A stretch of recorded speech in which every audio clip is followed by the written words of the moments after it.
saludo, hermanos de la Iglesia Cristiana de Machala. Sean ustedes bienvenidos.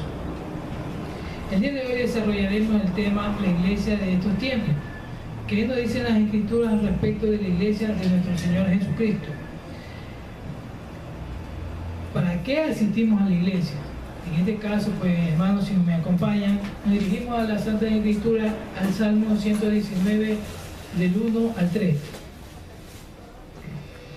Si me acompañan con la lectura. ¿Por qué? 119, 1, 3. En el Salmo 119, 1, 3 nos dice: bienaventurados los perfectos de camino, los que andan en la ley de Jehová. Bienaventurados los que guardan sus testimonios y con todo el corazón le buscan, pues no hacen iniquidad los que andan en sus caminos. Como vemos, hermanos, nosotros nos acercamos a aquella iglesia es a buscar al Señor, a buscar sus escrituras, a ver qué nos dice en nuestras vidas para nosotros poder entender e ir predicando a las demás personas. Entonces, hermanos, con esta breve introducción, oremos. Oremos, hermanos, para que nuestro Padre Celestial que está en los cielos dirija el taller que vamos a realizar en esta mañana, para que Él nos guíe por intermedio de sus escrituras y por intermedio de su Espíritu Santo la enseñanza del día de hoy. Gracias, Señor, te damos en el bendito nombre de tu Hijo amado Jesucristo. Amén. Antes de entrar en detalle, pues vamos a dar una alabanza, vamos a cantarle al Señor para que nos dé ese espíritu de gozo y de entendimiento para nosotros, ¿no? Bueno, hermano, después de haber escuchado la alabanza y esperando que nuestros corazones estén predispuestos para la enseñanza y el taller del día de hoy, pues nos meteremos de lleno al taller la familia. En este caso vamos a ver el tema la iglesia de estos tiempos. Pero antes de comenzar, pues como ya indicamos en el Salmo 119, 1, 3, pues encontramos la palabra iniquidad, la cual significa injusticia o gran maldad en el modo de obrar. Entonces todo creyente debe tener presente que si ya nos hemos redimido por la sangre de Jesucristo, que Él vino a la tierra para el perdón de pecados y nosotros hemos arrepentido, pues nosotros ya no debemos tener injusticia o tener maldad en nuestro corazón. Ya somos una persona nueva y debemos seguir seguir adelante hasta cuando venga el Señor Jesucristo acá a la tierra. ¿Ok? Entonces entramos de lleno al taller la familia.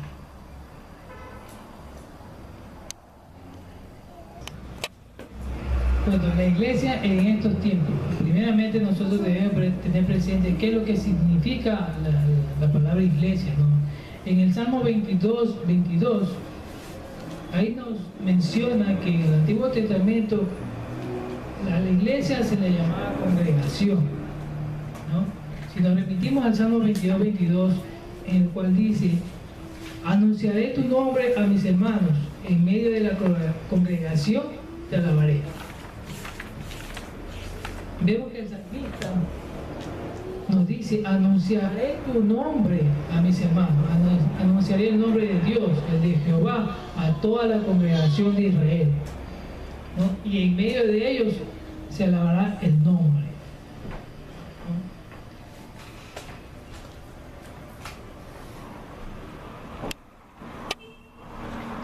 ¿no? Ahora, entrando ya en detalle el significado de iglesia, podemos tener tres temas, ¿no? O tres nombres: congregación, iglesia o asamblea. Pero nos vamos a remitir primeramente en el Antiguo Testamento, donde se menciona, como ya expresamos en el Salmo 22, dice congregación. Proviene de la voz hebrea cajal o cajal, que se refiere a la congregación de Israel o pueblo de Dios, ¿no? Esto se encuentra en el Salmo 22. Recordemos, hermanos, que que la Biblia fue escrita en lenguaje hebreo y arameo, que era el lenguaje nativo del pueblo judío, del pueblo de Israel, ¿no? Que luego, con el tiempo, los sabios de la antigua Grecia obtuvieron esos datos y lo tradujeron. Ahora, ¿de dónde viene la palabra iglesia, no? Entonces nos remitimos que la palabra iglesia proviene de la voz griega ekanoia, transliterado como eclesia, y vía latín, porque después vinieron los romanos y tomaron esas mismas enseñanzas y las tradujeron en latín. Y viene la palabra eclesia, y al español pues viene su correspondencia iglesia, ¿no? Entonces entendamos bien, el Antiguo Testamento fue escrito en hebreo arameo, luego pasó al lenguaje griego, de ahí pasó al lenguaje romano, al latín, y de ahí el español, que actualmente es el idioma que nosotros manejamos. Dice el concepto de iglesia, en el ámbito del mundo europeo occidental, helenístico o no cristiano, en ese tiempo, porque los griegos no creían en Dios, denotaba una asamblea o reunión de ciudadanos congregados en razón de una convocatoria pública, generalmente el llamado de un mensajero oficial o heraldo. Entonces, tengamos presente que los griegos tomaron la palabra congregación y la asimilaron con su homóloga, iglesia, que significa pues congregación o reunión de ciudadanos, ¿no?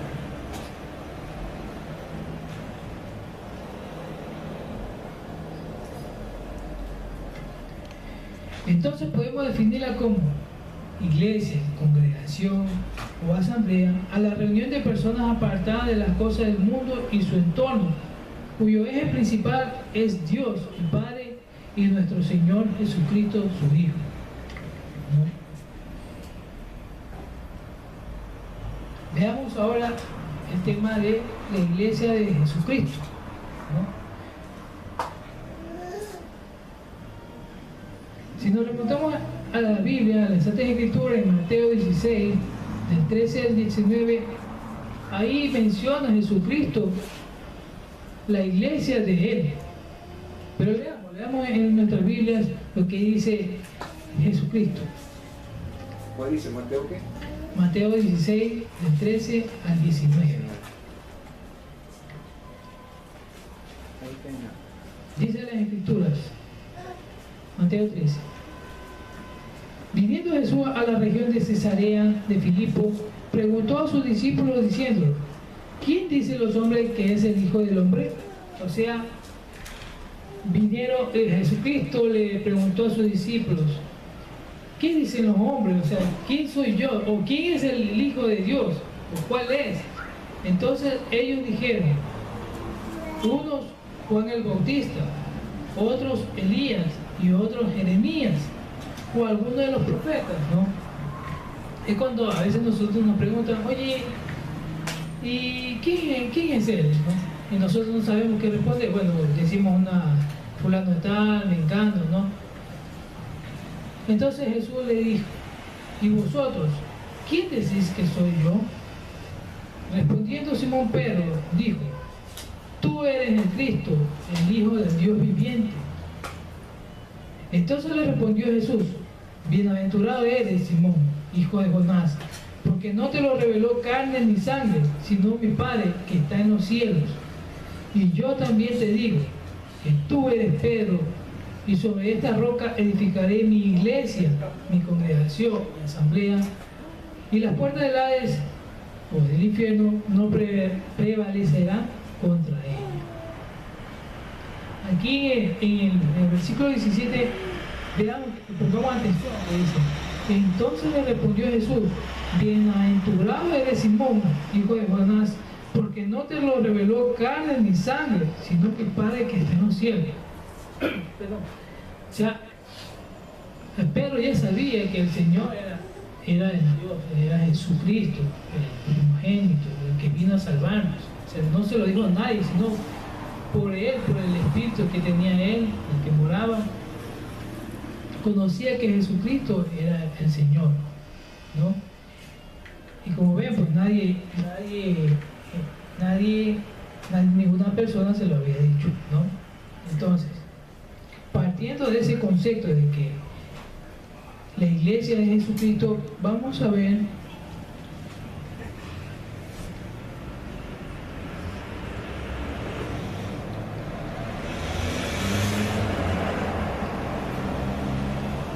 cuáles son los principios básicos de una iglesia, ¿no? Asimismo, si vemos en pantalla, hay dos principios básicos. Jesús es la piedra fundamental, como la piedra angular de toda iglesia, y la puerta del Hades no prevalecerá en la iglesia.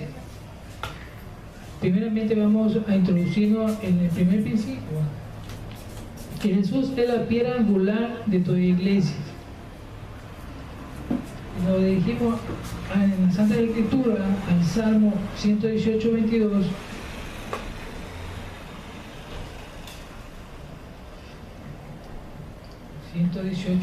Del 22 al 23 dice: la piedra que desecharon los edificadores ha venido a ser la cabeza del ángulo. El 23: de parte de Jehová es esto, y es cosa maravillosa a nuestros ojos, ¿no? Esta referencia, este salmo, lo menciona el Señor Jesucristo en Mateo 21, del 33 al 43, ¿no? Mateo 21, del 33 al 43, dice la palabra del Señor: oíd otra parábola. Hubo un hombre, padre de familia, el cual plantó una viña, la cercó de vallado, cavó en ella un lagar, edificó una torre y la arrendó a unos labradores y se fue lejos. Y cuando se acercó el tiempo de los frutos, envió su siervo a los labradores para que recibiesen sus frutos. Mas los labradores, tomando a los siervos, a uno golpearon, a otro mataron y a otro apedrearon. Envió de nuevo otros siervos, más que los primeros, e hicieron con ellos de la misma manera. Finalmente les envió su hijo, diciendo: tendrán respeto a mi hijo. Mas los labradores, cuando vieron al hijo, dijeron entre sí: este es el heredero, venid, matémosle, apoderémonos de su heredad. Y tomándole, le echaron fuera de la viña y le mataron. Cuando venga, pues, el señor de la viña, ¿qué hará a aquellos labradores? Le preguntaban. Le dijeron: a los malos destruirá sin misericordia y arrendará su viña a otros labradores que le paguen el fruto a su tiempo. Jesús les dijo: ¿nunca leísteis en las Escrituras, haciendo referencia al Salmo 118, del 22 al 23, la piedra que desecharon los edificadores ha venido a ser cabeza del ángulo? El Señor ha hecho esto, y es cosa maravillosa a nuestros ojos. Como vemos, hermanos, el Señor Jesucristo, por su gran sabiduría, Él conoce todas las Escrituras, ¿no? Entonces, dice que es la piedra angular de toda iglesia, ¿no? Entonces yo le hago una pregunta. Aquí en Mateo 36 dice: envió de nuevo otros siervos, más que los primeros, e hicieron con ellos de la misma manera. ¿A qué se hace referencia al Señor Jesucristo en estas escrituras? A los profetas, ¿no? Primero el Señor a su congregación envió a los profetas para que por intermedio de ellos llegase la palabra de Dios, pero la gente mala pues no les hacía caso. El Señor envió a su Hijo a la tierra a que crean en Él y crean en el Señor nuestro Padre Dios, pero aún así, por su maldad y por sus pecados, lo mataron al Señor Jesucristo. Bueno, como ya les dije, hermanos, que Jesucristo es la piedra angular de toda iglesia. Nos preguntamos y dice, ¿qué es una piedra angular? ¿No?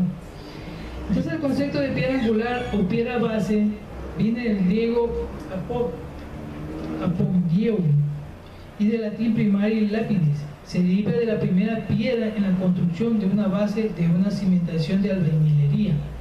Importante, ya que todas las otras piedras se establecerán en referencia a esta piedra, lo que determina la posición de toda la estructura. Como vemos, hermanos, Jesucristo es la piedra fundamental o los cimientos de una edificación. En este caso, nosotros como iglesia o como congregación debemos de tener una base fuerte. ¿Y cuál es la base fuerte? Es Jesucristo, ¿no?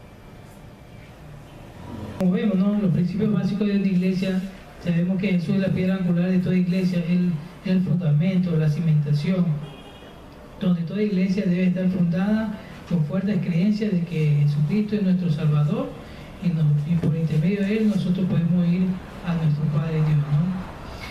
Entonces, la puerta del Hades no prevalecerá en la iglesia. ¿Qué significa eso? ¿Qué significa? Entonces, y las puertas del Hades. En este punto es interesante. ¿Sabe usted que el Hades en la Biblia es referencia al infierno, a la muerte y la tumba? Pero es interesante que aquí se nos dice que el Hades tiene puertas.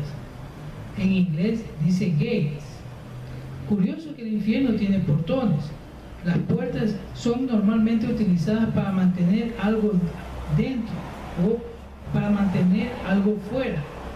Normalmente las ciudades y reinos de los tiempos antiguos tenían puertas que eran cerradas a la caída del sol o en tiempo de guerra.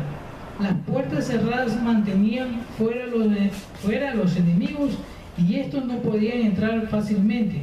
Así que las puertas no son un arma de ofensa, sino de defensa. Pero ¿qué nos quiere decir esta expresión, las puertas del Hades? ¿A qué se refiere? ¿Será que el Hades, infierno, muerte o tumba, es como una ciudad o reino con puertas para defenderse de los enemigos que vienen de afuera? Puede ser, pero creo que la idea aquí, dice el autor, puede ser otra. ¿Sabe usted algo? La cárcel también tiene puertas.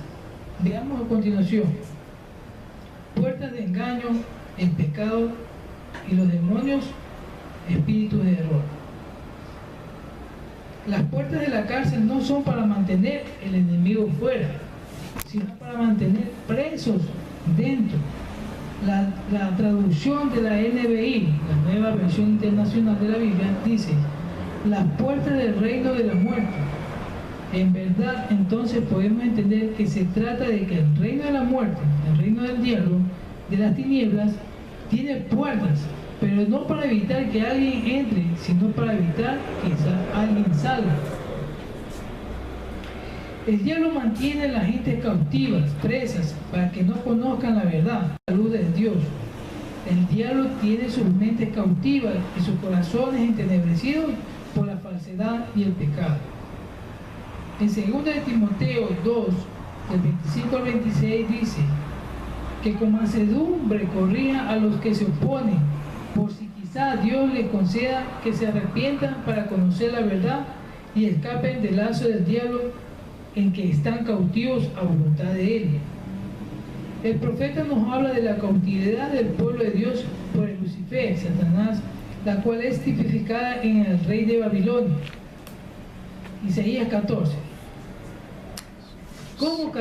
Como caíste del cielo, oh lucero, hijo de la mañana, cortado fuiste por tierra, y tú que debilitabas a las naciones, tú que decías en tu corazón: subiré al cielo, en lo alto, junto a las estrellas de Dios, levantaré mi trono, y en el monte del testimonio me sentaré, a los lados del norte, sobre las alturas de las nubes subiré, y seré semejante al Altísimo.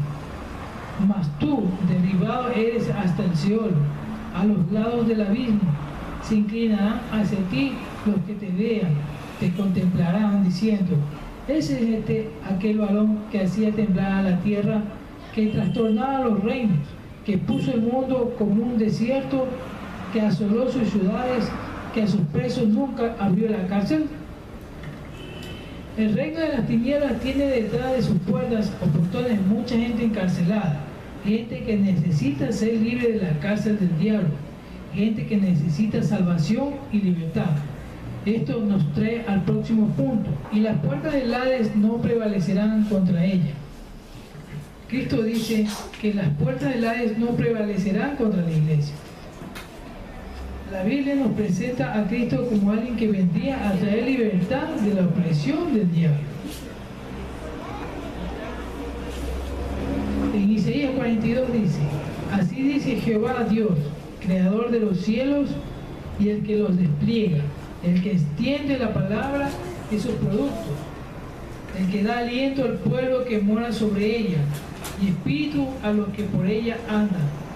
Yo, Jehová, te he llamado en justicia, y te sostendré por la mano, te guardaré y te pondré por pacto al pueblo, por luz de las naciones, para que abras los ojos de los ciegos, para que saques de la cárcel a los presos y de casas de prisión a los que moran en tinieblas. ¿De quién está hablando? De Jesús. ¿Sí? Jesús es el que abre los ojos a los ciegos, el que saca de la cárcel a los presos, de la casa de prisión a los que moran en tinieblas. El reino del diablo es como una gran ciudad de oscuridad, que tiene mucha gente encarcelada dentro de ella y no pueden salir porque las puertas del infierno son fuertes y poderosas. Las puertas de esta ciudad son llamadas pecado, engaño y error. En esa gran ciudad satánica de tinieblas, la gente trabaja, camina, funciona y vive en pecado siendo presa del diablo. Ellos no saben que están presos del diablo y les gusta su ciudad. Les gusta el engaño sin saber que es engaño. Disfrutan su cautiverio sin saber que son cautivos en la esclavitud del diablo y no quieren salir de ella. O sea, la gente no, la que no conoce a Jesucristo, pues está a su deriva. O sea, ellos piensan que están bien las cosas que hacen, pero lamentablemente pues están dentro del pecado, y ahí nosotros tenemos que ir trabajando primeramente dentro de nuestra casa, de nuestra familia, indicando: mire, Jesucristo es el único que nos puede salvar, es la roca fundamental de esta iglesia, de esta congregación, de la congregación de la familia, porque Jesucristo debe morar en cada familia. Juan 8. Dijo entonces Jesús a los judíos que habían creído en él: si vosotros permaneciereis en mi palabra, seréis verdaderamente mis discípulos y conoceréis la verdad, y la verdad os hará libres. Tan clarito como el agua, ¿no? Le respondieron: linaje de Abraham somos y jamás hemos sido esclavos de nadie. ¿Cómo dices tú, seréis libres? Jesús les respondió: de cierto os digo, que todo aquel que hace pecado, esclavo es del pecado. Y el esclavo no queda en la casa para siempre, el Hijo sí queda para siempre. Así que, si el Hijo os libertare, seréis verdaderamente libres. Ellos, los presos del diablo, piensan que están libres y que tienen gobierno de sus vidas. Sin embargo, en realidad no son libres, son presos del diablo, del pecado y de la muerte y del infierno. Son esclavos de Satanás, pero Cristo vino a deshacer las obras del diablo, según 1 Juan 3:8. Cristo vino a traer la libertad a los cautivos, a predicar el año agradable del Señor. Como conclusión, dice el autor, Cristo vino a saquear la casa, prisión del hombre fuerte, y tomar sus bienes. En Mateo 12:28, él dijo: pero si yo, por el Espíritu de Dios, echo fuera a los demonios, ciertamente ha llegado a vosotros el reino de Dios. ¿Por qué? ¿Cómo puede alguno entrar en la casa del hombre fuerte y saquear sus bienes si primero no le ata? y entonces podrá saquear su casa. Hermanos, una vez que venga el Espíritu en nuestro corazón y nos arrepentamos en el corazón de los pecados que hemos cometido, que hemos ido a buscar perdón a lo que hemos hecho mal, el Señor Jesucristo mora en nuestro corazón y se nos abren las puertas del infierno, porque ya nosotros ya no pecamos, o tratamos de no pecar. Hermanos, Cristo ha atado al diablo para saquear su casa, su protección espiritual, y liberar a aquellos con los cuales ha de edificar su iglesia. Una iglesia que comenzó a edificar hace 2000 años atrás y sigue edificando hasta el día de hoy, con todos aquellos que son libertados de detrás de las puertas del infierno, de la muerte y las tinieblas, detrás de las puertas del engaño. Jesús dijo a sus discípulos: id por todo el mundo y predicar el evangelio a toda criatura. Cuando Cristo es predicado, los ojos de los cautivos son abiertos, los presos se dan cuenta que están presos, y los que viven en tinieblas. Pablo dio testimonio del propósito de su llamado. Hechos 26. Para que abran sus ojos, para que se conviertan de las tinieblas a la luz, y de la potestad de Satanás a Dios, para que reciban por la fe que es en mí perdón de pecados y herencia entre los santificados. En Hebreos 2, 14 al 15 dice: así que, por cuanto los hijos participaron de carne y sangre, él también participó de lo mismo, para destruir por medio de la muerte al que tenía el imperio de la muerte, esto es, al diablo, y librar a todos los que por el temor de la muerte estaban durante toda la vida sujetos a servidumbre. Cuando Cristo es predicado, los hombres salen de la cárcel del diablo confesando la verdad que Pedro confesó aquel día: tú eres el Cristo, el libertador, el Hijo del Dios viviente. Y cuando confiesan esa verdad, salen de la cárcel a la libertad, salen de las tinieblas a la luz, salen del engaño a la verdad. Cuando una persona recibe la revelación del Evangelio, las puertas del infierno no prevalecen, sino que son derrumbadas, y esa persona puede salir a la libertad de los hijos de Dios. De esta manera es edificada la iglesia de Cristo. La iglesia está compuesta por personas que han salido de detrás de las puertas del Hades. Las puertas del infierno no han podido retenerles. El poder de Dios por medio de la predicación del Evangelio ha sido poderoso para con ellos y les ha librado. No hay diablo, ni demonio, ni infierno, ni oscuridad que pueda retener un hijo de Dios detrás de las puertas del error, el engaño y el pecado. Cristo es nuestro libertador. La Biblia dice: mas vosotros sois linaje escogido, real sacerdocio, nación santa, pueblo adquirido por Dios, para que anunciéis las virtudes de aquel que os llamó de las tinieblas a su luz admirable. Hoy como iglesia tenemos una gran encomienda. Y Jesús se acercó y les habló diciendo: toda potestad me es dada en el cielo y en la tierra. Por tanto, id y haced discípulos a todas las naciones, bautizándolos en el nombre del Padre y del Hijo y del Espíritu Santo, enseñándoles que guarden todas las cosas que os he mandado, y he aquí, yo estoy con vosotros todos los días hasta el fin del mundo. Amén. Tenemos un mandamiento como iglesia. Nuestro mandamiento es más que pasar tiempo juntos, aunque eso es muy bueno. Es más que reunirnos en adoración, aunque eso es importante. Es más que compartir alimentos, aunque eso edifica. Nuestro mandamiento principal es anunciar a Cristo y discipular creyentes fielmente hasta el fin del mundo. Cristo tiene todo el poder en los cielos y en la tierra.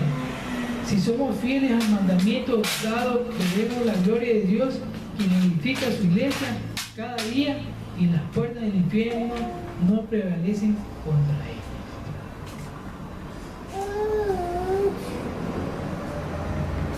Como como vemos, hermano, pues Cristo es la roca fundamental y Él es el que nos saca de las cuerdas del pecado, ¿no?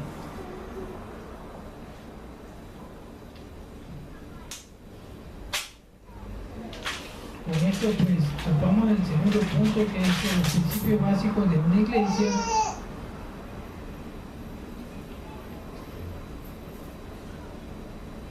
Y pues hermanos, queda en consideración el tema, si podemos debatir, ¿no?